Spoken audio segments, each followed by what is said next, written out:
تقديري ما يجوا ما بالسوق السعودي يعني أنا مدة حلم خلافة أنا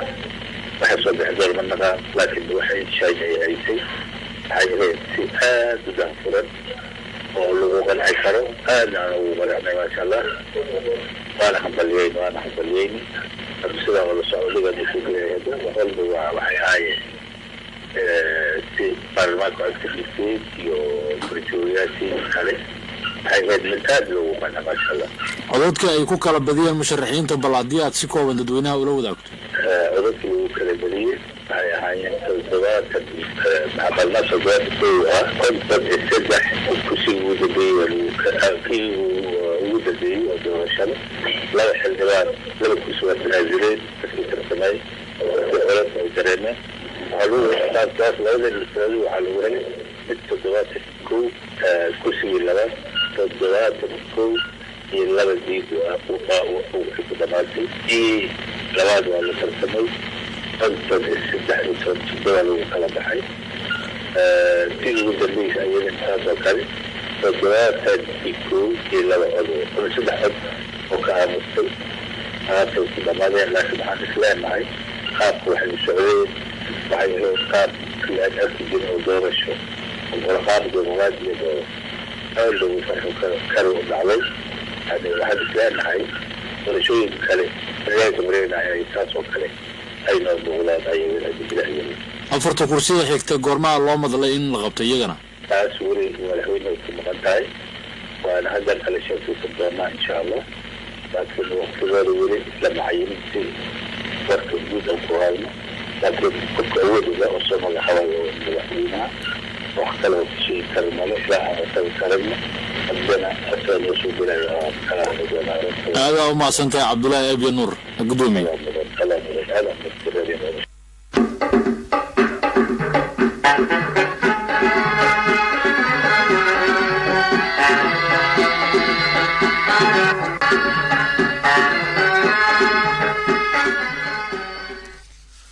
waagaag barnaamijka bandhiga wareysiyada ayaad dhegaysanaysaan qeybihii hore ayaan ku guda jirnaa khiyaarta hawada naga dhegaysanaysay ra-iisul wasaaraha xukuumadda soomaaliya maxamed xuseen rooble ayaa waxa uu kulan la qaatay dhigiisa dalka britain boris johnson ra-iisul wasaaraha xukuumadda soomaaliya maxamed xuseen rooble ayaa waxa uu magaalada london kula kulmay dhigiisa dalka britain boris johnson oo ay ka wada hadleen xoojinta xiriirka labada dal iyo sidii dowladda UK u xoojin lahayd taageerada ay siiso Soomaaliya. waxaan London kula kulanay ra-iisul wasaaraha dalka Britain Boris Johnson oo dowladdiisu ay martigelisay shirka caalamiga ah ee horumarinta waxbarashada waxaana ka wada hadlay xoojinta xiriirka labadeena wadan arrimaha amniga Soomaaliya iyo gobolka horumarinta waxbarashada dhaqaalaha siyaasadda iyo gargaarka ayuu yiri ra-iisul wasaare Roble oo la hadlay warbaahinta qaranka. ra-iisul wasaaraha Soomaaliya ayaa waxa uu hoosta ka xariiqay in Britain ay ku jirto saaxiibada caalamiga ee Soomaaliya xiriirka soo jireenka ah la leh kana caawiso dhinacyo badan oo ay muhiim ugu tahay ugu horeyso dowlad dhisidda ee dalkeena. kulanka ayaa waxa uu ra-iisul wasaare Roble ku weheliyay wasiirka wasaaradda amuraha dibadda ee Soomaaliya iyo sidoo kale wasiirka wasaaradda waxbarashada iyo tacliinta sare ee Soomaaliya kuwaasi oo ra-iisul wasaaraha kala qayb galay shirka caalamiga ee horumarinta waxbarashada ee London. dhinaca kale ra-iisul wasaare Roble waxa uu la kulmay madax ka qayb galaysay shirka caalamiga ah ee waxbarashada ee London waxaana ay falanqeyn ku sameeyeen waxbarashada oo waxaa shirkaasi ku weheliyay madaxweynayaasha dalalka Sierra Leone iyo Niger. ra-iisul wasaare Roble ayaa waxa uu nasiib darro ku tilmaamay in khilaafaadka iyo musiibooyinka dabiiciga ah ee ka jira Soomaaliya sanado badan ay si weyn u ragaadiyeen waxbarashada gaar ahaan xilligii uu sida weyn sare ugu dhacay cudurka ama sare ugu kacay ayaa la yiri cudurka COVID-19 oo dunida si weyn u saameeyay taasi oo Soomaaliya ay u dheertahay dagaalada ay ku jirtay muddada dheer ee ay kula jirtay argagixisada ayaa lagu yiri. bandhiga wareysiyada qeybihii hore ayaa dhageysanaysaan markan waxaan aadaynaa dhanka iyo arrimihii doorashooyinka. guddiga doorashooyinka ee heer federaal ee dowlad goboleedka koonfur galbeed soomaaliya ayaa waxa uu ka hadlay shaxda doorashada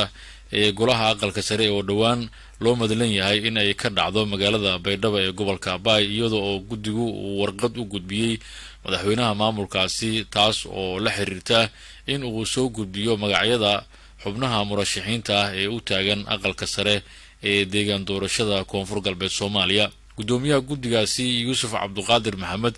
ayaa radio muqdisho u sheegay sidan السلام عليكم ورحمة الله وبركاته. بسم الله الرحمن الرحيم. ودين السلام على أبو الدنيا والدين. مركورة وسلام يا ولي الشاب. أنا هو يوسف عبد القادر محمد وقدوميها بدي إمام دورشة كوفر قلبات. كده عبد الله سلطان وحلوه شيء ودن كور هذه دورشة. وحي سياسة وخرج كور هاي سياسة ده وانتباه وصوت معين. وحلوه شيء دورشة ده من بلاو تجد ولا يسوى صارين جستا. على السياسيين تجيو قلب بركي كم بنافراد يصير يسوسمين أنه راعي جدوكي قدي جودهان وحوتوا بيتو وشريطون ما بكور يمد شقوي يقول رأي وجودي وحكم الدكتور في الشرع وقبو قدي هو فتح دورنا بدوبي كوفيين دوني هاي بدومي كوفيين كي وصمين شغل يقول رئيسان قبلنا هاي وحنقول أنا مجال بديشو gudoomiyaha gudoomiye ku-xigeenka wada tashanaya ayaa waxay magacaabay